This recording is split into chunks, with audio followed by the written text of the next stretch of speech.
السلام عليكم ورحمة الله وبركاته. الحمد لله رب العالمين والصلاة والسلام على سيد المرسلين نبينا محمد وعلى آله وصحبه أجمعين ما بعد. প্রিয় দর্শক ও শ্রোতা ভাই বোনেরা, আগেকার মতো আবারও আপনাদের সামনে উপস্থিত হয়েছি ফতোয়া আরকান ইসলামের আরেকটি পর্ব নিয়ে। এ পর্বে যা থাকছে সেটা হচ্ছে শেখ মোহাম্মদ বিন সালেহ আল উথাইমিন রাহমাতুল্লাহি আলাইহিকে জিজ্ঞাসা করা হয়েছে যে ওযুর জায়গাতে যখন আপনার বাথরুম সারার ইচ্ছা হয়, যেখানে বসলে অন্য মানুষ তার সতর দেখতে পারে, কারণ অজুর জায়গাতে অনেক মানুষ অজু করতেছে, এই সময় যদি আপনার বাথরুম সারার দরকার হয় এবং আপনার বাথরুম সেরে পরিষ্কার পরিচ্ছন্ন করতে হয়, তখন সেটা করা যাবে কিনা। এই প্রশ্নের উত্তরে তিনি বলছেন যে একজন মানুষের কখনো জায়েজ হবে না যে এমন করা যে যা করার কারণে তার সতরটা খুলে যেতে পারে, যে অন্য মানুষ দেখতে পারে, যার জন্য সতর দেখা জায়েজ নয় এমন কেউ দেখতে পারে, এমন পরিস্থিতিতে তার যাওয়া কখনো ঠিক হবে না। যদি কোনো ব্যক্তি আপনার যেই কি বলে যে হাম্মামগুলা তৈরি করা হয়েছে, বাথরুমগুলো তৈরি করা হয়েছে আপনার, সেখানে অজু করে সাধারণত মানুষ, এবং সেখানে যদি বাথরুম সারা হয় তখন মানুষে দেখে ফেলতে পারে, তার সদর খুলে যেতে পারে, এমত অবস্থায় সে সেখানে আপনার তার বাথরুমটা করবে না, অর্থাৎ সে মলমূত্র ত্যাগ করতে যাবে না, বিশেষ করে প্রস্রাব করতে যাবে না, যে মানুষে যেন তার সদর দেখতে না পারে, বরং সেই ক্ষেত্রে সে এইখানে প্রস্রাব না করে, কারণ এখানে পানি আছে বিধায় তার ইস্তেঞ্জা করতে সহজ। কিন্তু এইখানে না করে সে কি করবে, অন্য জায়গায় গিয়ে পানি না পাইলেও সে আপনার ডিলাকুলুক করে মানুষের থেকে দূরে সরে গিয়ে তাকে অবশ্যই তার মলমূত্র ত্যাগ করতে হবে। যদিও সে সেখানে পানি পাচ্ছে না, পানি নেওয়ার সুযোগ নেই, কিন্তু সেখানে ডিলাকুলুক করেও তার সতর রক্ষা করতে হবে এবং সেটা দিয়ে তাকে সারতে হবে। এখন বর্তমানে তো তেমন একটা সমস্যা নেই, বর্তমানে আপনার টিস্যু পেপার আছে, সুতরাং সেটা দিয়ে কাজ সারা যেতে পারে, যেটার মাধ্যমে তার জায়গাটা পরিষ্কার হলেই চলে।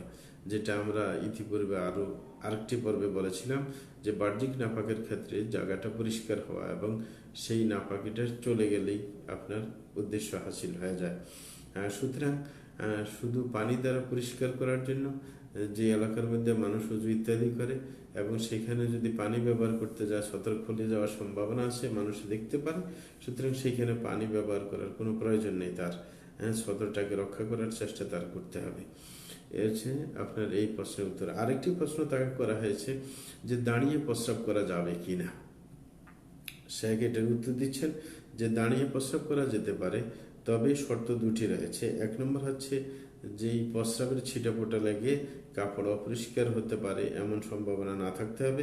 দ্বিতীয় নম্বর হবে যে কেউ সতর দেখে ফেলার আপনার সম্ভাবনা না থাকতে হবে। যদি এগুলা আপনার পাওয়া যায় যে সতরও দেখতে পারবে না কেউ, তারপরে আপনার পোশাক পরিচ্ছদ নষ্ট হবে না, তাইলে আপনার প্রয়োজনে করা যেতে পারে, এতে কোনো সমস্যা নেই। কিন্তু স্বাভাবিক নিয়ম হচ্ছে যে বসে প্রস্রাব করা, কারণ রাসূল আকরাম সাল্লাল্লাহু আলাইহি ওয়াসাল্লাম এমন প্রয়োজনে একবারই জীবনে প্রস্রাব করেছেন দাঁড়িয়ে, সুতরাং দাঁড়িয়ে প্রস্রাব করা সাধারণ নিয়মের বাইরে। কিন্তু তারপরেও এই দুইটি জিনিসের খেয়াল রাখতে হবে, প্রয়োজন হলেও যে যেন সতর কেউ না দেখে এবং নিজের কাপড় যেন প্রস্রাবের ছিটাফোঁটায় নষ্ট না হয়ে যায়। আরেকটি প্রশ্ন তাকে করা হয়েছে যে কোরআন নিয়ে বাথরুমে যাওয়া যাবে কিনা।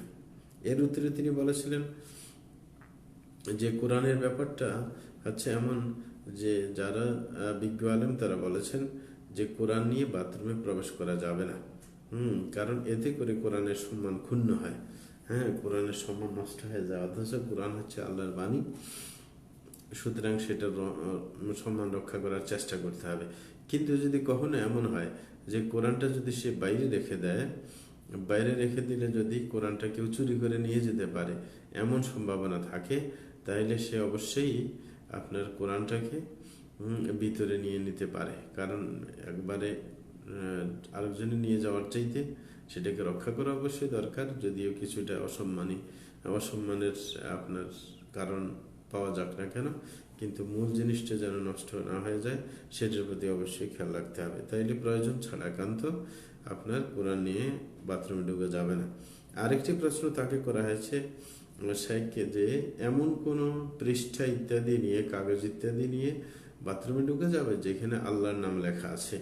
হ্যাঁ, এর উত্তরে তিনি বলেন যে বাথরুমে এমন কোনো জিনিস নিয়ে ঢুকা যেখানে আল্লাহর নাম লেখা আছে, যেটা দেখা যায় না, এতে কোনো সমস্যা নেই।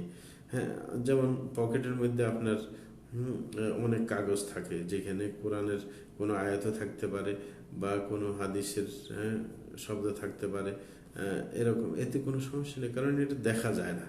যদি প্রকাশ্যে দেখা যায় যে কারোর ধরেন বুকের মধ্যে কোনো কিছুতে লেখা আছে, হ্যাঁ, বা কোনো পেজ প্রকাশ্যে আছে, এরকম কিছু এলে তখন মানে অসম্মান হয়। কিন্তু যেটা লুকায়িত থাকে সেটার অসম্মান হয় না। এই কারণে সেটা নিয়ে ঢুকা যেতে পারে।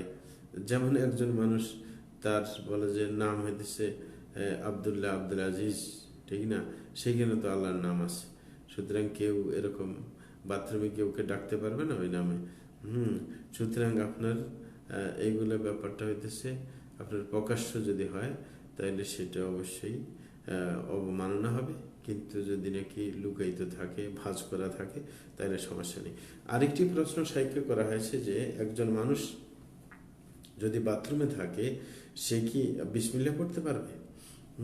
বাথরুমে যখন সে অবস্থান করবে, বলে যে তিনি উত্তরে বলছেন যখন একজন মানুষ বাথরুমে থাকবে তখন যদি তার ওযু করতে হয় বাথরুমের ভিতরে, তখন বিসমিল্লাহ মনে বলবে, মুখে বলবে না।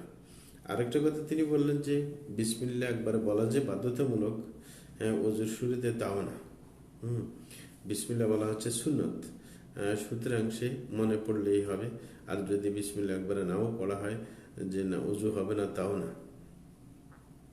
এই কারণে আপনার বিসমিল্লাহটা মনে পড়লে হবে, উচ্চস্বরে পড়তে যাবে না যখন এটা বাথরুম এলাকায়। এই জন্য আরেকটা প্রশ্ন তাকে করা হয়েছে যে বাথরুম যখন সারতে যাবে, মানে প্রস্রাব পায়খানা যখন করতে যাবে, তখন কাবাকে সামনে পিছনে দেওয়ার বিধান কি?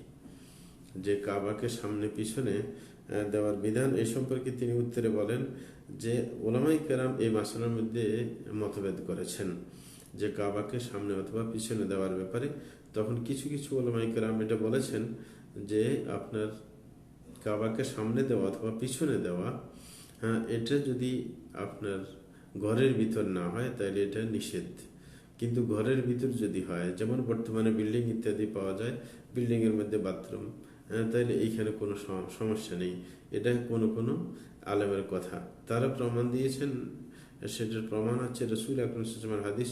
রাসূল বলছেন লা তাস্তাকবিলুল কিবলাতা বিগাইতিন ওয়ালা বাউলিন ওয়ালা তাস্তাদবিরুহা ওয়ালাকিন শাররিকু ওয়া গাররিবু, যে তোমরা কিবলাকে মলমূত্র ত্যাগের সময় সামনেও দিবে না, পিছনেও দিবে না, তবে তোমরা পূর্ব পশ্চিমে আপনার দিতে পারো।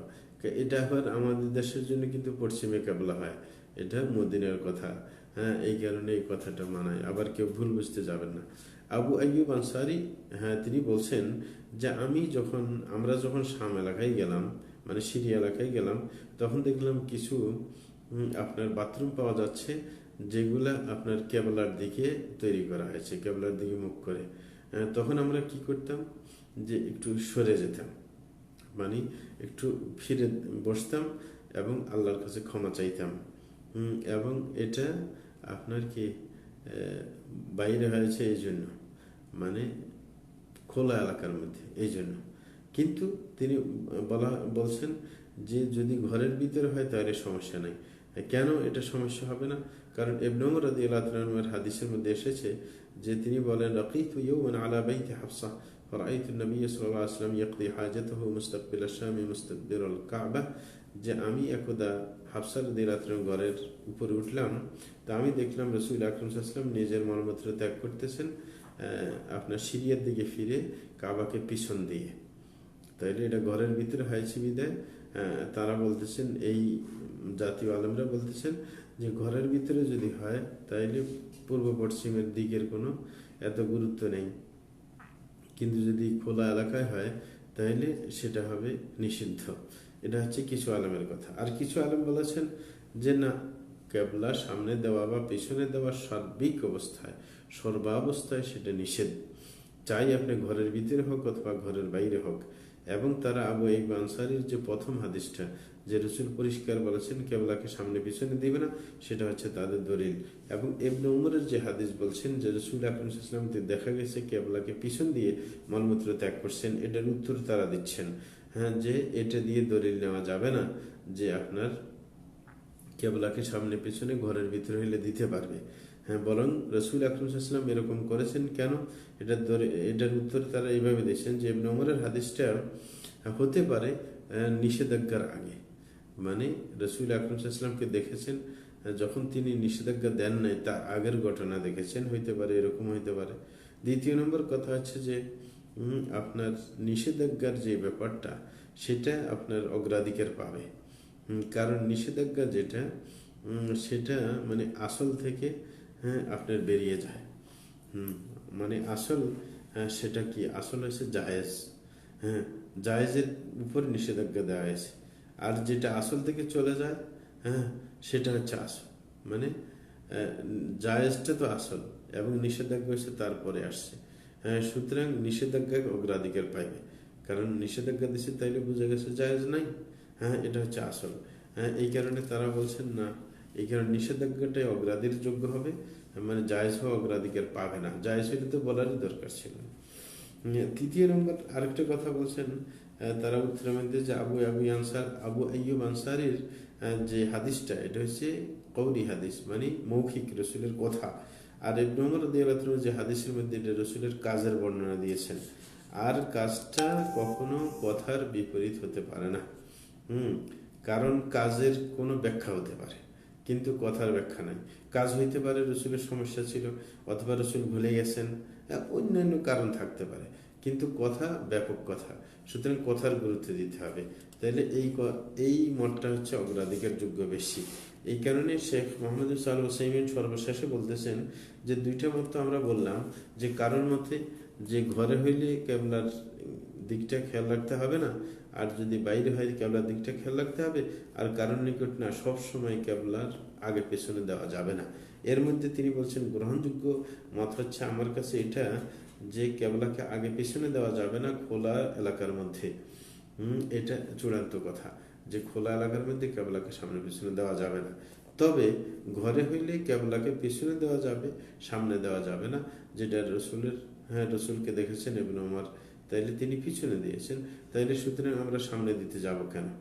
কারণ যখন আগের নিষেধাজ্ঞা থেকে মানে কাজের দ্বারা একটা অংশ বের হয়েছে, তা আরেকটা অংশকে বের করতে যাব কেন? মানে আগে যে নিষেধাজ্ঞা দিচ্ছেন কোনোভাবে সামনে পিছনে দেওয়া যাবে না, যখন তিনি পিছনে দিচ্ছেন তাইলে একটা জিনিস জায়েজ হয়ে গেল, তাইলে আরেকটা এখনো হারামের মধ্যে থেকে গেল।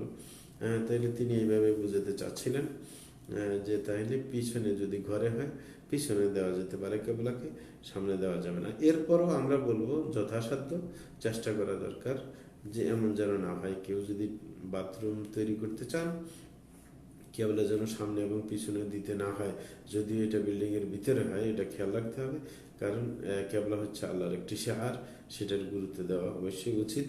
কিন্তু যদি কোথাও এমন হয় যে বাথরুমে এমনভাবে তৈরি করছে যে কেবলাকে আপনি সামনে পিছনে দিতে বাধ্য যে কোনোভাবে, তখন আপনি ওই রসুলের ওই কাজের অনুযায়ী আপনি সামনে না দিয়ে কেবলাকে পিছনে দিবেন, সেটা খেয়াল রাখা উচিত। এটা হচ্ছে একটা কথা। আরেকটি প্রশ্ন আপনার করা হয়েছে শেখ মোহাম্মদ সাল্লাহ সিমিন রহমতুল্লাহ আলীকে, সেটা হচ্ছে একজন মানুষের যদি আপনার হাওয়া বের হয় তাহলে তাকে কি ইস্তেঞ্জা করতে হবে, তাকে ওই জায়গাটা ধুয়ে দিতে হবে? তখন উত্তরে বলছেন যে না, যদি হাওয়া বের হয় তাইলে সেটা অজুকে নষ্ট করে দিবে ঠিকই, কিন্তু এটার জন্য ইস্তেঞ্জা করা বাধ্যতামূলক না, ওই জায়গা ধুইতে হবে না। কেন? রসুল আকরাম বলেছেন লা ইয়ানসারিফু হাত্তা ইয়াসমা সাওতান ওয়া ইয়াজিদা রিহা, যে কখনো সে নামাজ নষ্ট করবে না যতক্ষণ পর্যন্ত আওয়াজ না শুনে অথবা সে হাওয়া না বাইর হয়। মানে একজনের সন্দেহের রোগ ছিল, রসুলকে জিজ্ঞাসা করছেন যে মনে হয় যে আমার কিছু বের হয়ে গেছে, তখন বলছেন না, আওয়াজ শুনতে হতো অথবা কি বাতাস অনুভব করতে হবে। তাইলে এখানে উজু নষ্ট হবে, নামাজ নষ্ট হয়ে যাবে বাতাস বের হলে, এটা বোঝা যায় হাদিস থেকে, কিন্তু কখনো রসুল এটা বলেননি যে ইস্তেঞ্জা করতে হবে। তাইলে ইস্তেঞ্জা করা, ওই জায়গাকে ধুয়ে ফেলা, সেটা কোনো বাধ্যতামূলক নয়। আরেকটা ব্যাপার সেটা হচ্ছে এই কারণে তিনি বলছিলেন যে আপনার অজু আপনার নষ্ট হবে এটা ঠিক, কিন্তু ওই জায়গাকে ধুতে হবে না। হুম আর অজুর কথা বলছেন ওয়াকাফাল ইনসান আন ইয়াতাওয়াদ্দা আন ইয়াগসিলা ওয়াজহাহু মা'আল মাদমাতি ওয়াল ইসতিনশাক ওয়া ইয়াদাইহি ইলাল মিরফাকাইনি ওয়া ইয়ামসাহু আলা রাসিহি ওয়া ইয়ামসাহু উযুনাইহি ওয়া ইয়াগসিল খাদামাইহি ইলাল কা'বাইন। বলতেছেন অজুর যে বর্ণনা এসেছে, অজুর বর্ণনার মধ্যে আপনার ধোয়ার যে অঙ্গগুলা আপনার বলা হয়েছে সেই অঙ্গগুলা ধুইলেই আপনার কাজ হয়ে যাবে। এছাড়া যে উজু করতে গেলে আপনার যদি বাতাস আসে যে ওই অংশ ধুতে হবে এরকম কোনো তো কথা নেই। এই কারণে তিনি আরেকটি ব্যাপার এখানে সংযোগ করতেছেন যে বলে যে এই ক্ষেত্রে আমি একটা মশালা অবশ্যই সতর্ক করে দেব, যেটা অধিকাংশ মানুষই খেয়াল করে না। সেটা হচ্ছে অনেকে আপনার প্রস্রাব পায়খানা করে নামাজের আগে, প্রস্রাব পায়খানা করার পরে সে আবার ইস্তেঞ্জা করে নেয়, মানে একবার ইস্তেঞ্জা করে নিচ্ছে, সে প্রস্রাব পায়খানা করে ইস্তেঞ্জা করে নিচ্ছে। নামাজের সময় আসলে এবং উজু করতে চাইলে কেউ কেউ আবার মনে করে যে আমার ইস্তেঞ্জা আবার করতে হবে এবং আমার আবার লজ্জাস্থান ধুয়ে নিতে হবে। বলে যে এটা ঠিক না। অনেকে ভুল করে মনে করে যে না উজুর আগে ইস্তেঞ্জা করে নিতে হয়, না সেটা নয়। বরং আপনার অজুর জন্য আপনার যে অঙ্গগুলো ধুইতে বলেছেন সেটাই না আপনি ধুইবেন। আপনি কেন নতুন করে আবার ইস্তেঞ্জাকে অ্যাড করতে যাবেন, সেটা কখনো আপনার সঠিক কথা নয়। তাইলে এটা হচ্ছে এটার উত্তর। আরেকটি প্রশ্ন তাকে করা হয়েছে শেখ মোহাম্মদ বিন সালেহ আল উসাইমিন রহমতুল্লাহ আলাইহিকে, যে কখন মেসওয়াক ব্যবহার করা আপনার গুরুত্বপূর্ণ হয়ে যায় এবং যে ব্যক্তি নামাজের অপেক্ষা করতেছে খুতবার সময়ের মধ্যে সে কি মেসওয়াক করবে।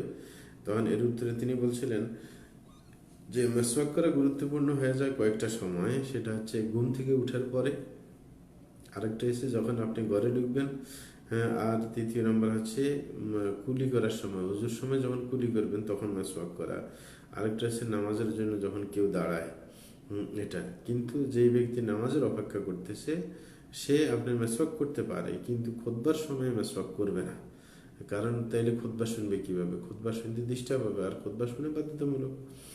তবে যদি কারোর ঘুম আসে তখন মেসওয়াক করে ঘুমকে যদি তাড়াইতে চায় সেটা করতে পারে, কারণ আসল উদ্দেশ্য হচ্ছে খুতবা শোনা। যখন ঘুম নিয়ন্ত্রণ করার দরকার তখন সেই কাজটা সে করবে যেন খুতবাটা শুনতে পারে। আরেকটা কথা হচ্ছে, আরেকজনে প্রশ্ন করছেন যে উজুর মধ্যে বিসমিল্লাহ বলা সেটা কি আসলে ওয়াজিব। এটার প্রতি ইঙ্গিত একটু আগে করা হয়েছে যে তিনি এক প্রশ্নের উত্তরে বলেছিলেন যে ওয়াজিব নয়। তো এখানে উত্তর দিচ্ছেন তিনি যে উজুর মধ্যে বিসমিল্লাহ পড়া ওয়াজিব নয়, বরং বিসমিল্লাহ পড়া হচ্ছে সুন্নত। কারণ হইতেছে যেই হাদিসের মধ্যে আপনার বিসমিল্লাহ পড়া ওয়াজিবের কথা এসেছে সেই হাদিসের মধ্যে আপনার সমস্যা আছে। এই জন্য এই কারণে ইমাম আহমদ রহমতুল্লাহ বলেন যে ইন্নাহু লা ইয়াথবুতু ফি হাযাল বাব শাই, যে বিসমিল্লাহ ওয়াজিব হওয়ার ব্যাপারে ওযুর ক্ষেত্রে এরকম কোনো বিশুদ্ধ হাদিস আসে নাই যে বিসমিল্লাহ যে পড়তেই হবে। সুতরাং একজন যিনি হাফেজ হাদিস ছিলেন তিনি বলছেন যে এই ব্যাপারে হাদিস পান নাই, তাইলে এখন পর্যন্ত কেউ পায় নাই। সুতরাং এই ভিত্তিতে বলতে হবে যে যখন তিনি ওয়াজিবের কোনো হাদিস পান নাই, যেটা বলা হয় সেটা হইতেছে আপনার অগ্রহণযোগ্য হাদিস। সুতরাং সেই ভিত্তিতে আপনার ওজুর মধ্যে বিসমিল্লাহ পড়া ওয়াজিব করা যেতে পারে না, বরং এটা করা যেতে পারে যে এটা সুন্নতের পর্যায়ে থাকবে। এই কারণে উনি বলেন যে সুন্নতটাই হওয়া উচিত। কিন্তু যদি কোনো ব্যক্তির কাছে যদি এটা প্রমাণিত হয় বা সে হাদিসটাকে সঠিক মনে করে যে ওয়াজিব হওয়ার হাদিসটা সঠিক, তাহলে সে আপনার বিসমিল্লাহ পড়বে, তার নিকটে ওয়াজিব হয়ে যাবে। কারণ তিনি গবেষক হিসেবে যেটাকে শুদ্ধ মনে করবেন সেটাই তিনি করবেন, এটাই হচ্ছে করণীয়। আল্লাহ জাল্লাহু আমাদেরকে সঠিকটা মেনে চলার তৌফিক দান করুন। সাল্লাল্লাহু আলা নবিয়িনা মুহাম্মদ ওয়া আলা আলিহি ওয়া সাহবিহি আজমাইন।